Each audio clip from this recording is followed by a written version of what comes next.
54 পেরিয়ে 55 বাংলাদেশ, কিন্তু সেই 55 বছরের বিজয় দিবসের কনসার্ট হচ্ছে সোহরাওয়ার্দী উদ্যানে। এবং সেখান থেকে একটু আপনাদের দেখাতে চাই যে সোহরাওয়ার্দী উদ্যানের আজকের যে কনসার্ট, সেই কনসার্ট ঘিরে কিন্তু দর্শকদের মধ্যে একটা উত্তেজনা আমরা দেখতে পাচ্ছি। একটু দেখাতে চাই যে বর্তমানে কি অবস্থায় রয়েছে সোহরাওয়ার্দী উদ্যানের সেই কনসার্টের সর্বশেষ।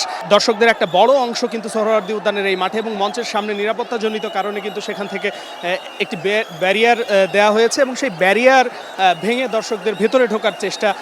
আমরা যদি আরও একটু দেখাতে চাই যে এই যে সামনে যে বড় মাঠ দেখছেন, এই মাঠে কিন্তু দর্শকের কানায় কানায় পরিপূর্ণতা পেয়েছে। আজকের এই কনসার্টে 11টি দল এখানে পারফর্ম করার কথা এবং সংস্কৃতি বিষয়ক মন্ত্রণালয় এবং বাংলাদেশ শিল্পকলা একাডেমির উদ্যোগে আজকের এই কনসার্টকে ঘিরে এখন যে উত্তেজনা দেখতে পাচ্ছেন, এই উত্তেজনাটা মূলত বেশ কয়েকটি দল পারফর্ম করার পরেই দর্শকদের মধ্যে ছড়িয়ে পড়ে এবং তারা বলছেন যে ভুয়া ভুয়া স্লোগান দিচ্ছেন, কিন্তু সেই স্লোগানের এখন পর্যন্ত আসলে দর্শককে বোঝার জন্য, এখানে যারা শ্রোতারা রয়েছেন তাদের বোঝার জন্য পুলিশের বেশ কয়েকটি টিম কাজ করছে, কিন্তু সামনের যে ব্যারিয়ারটি সেটি কিন্তু ভেঙে ফেলার চেষ্টা করা হয়েছে।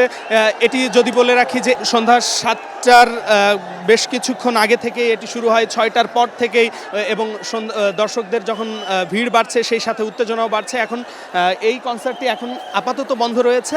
এখানে যারা দর্শক রয়েছেন পেছন থেকে অনেক বোতল নিক্ষেপ করা হচ্ছে, পানির বোতল নিক্ষেপ করা হচ্ছে। এখানে পুলিশের যে বাহিনী রয়েছে তারা নিরাপত্তা দেওয়ার চেষ্টা করছেন।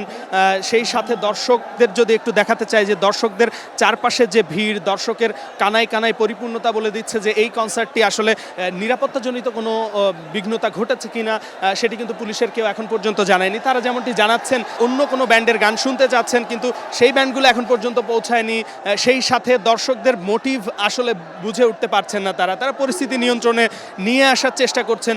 উত্তেজনাপূর্ণ পরিস্থিতি সোহরাওয়ার্দী উদ্যানের এই বিজয় দিবসের কনসার্ট, এবং এই কনসার্টে 11টি দলের যে পারফরমেন্স, তার মধ্যে 6টি ব্যান্ডের পারফর্ম ইতোমধ্যে শেষ হয়ে গেছে, কিন্তু সপ্তম যে কনসার্ট ব্যান্ডটি মঞ্চে পারফর্ম করবেন তার শুরু থেকেই কিন্তু দর্শকদের মধ্যে একটি উত্তেজনা বিরাজ করছে। পুলিশের যে নিরাপত্তা বাহিনী রয়েছেন তারা পরিস্থিতি শান্ত করার চেষ্টা করছেন।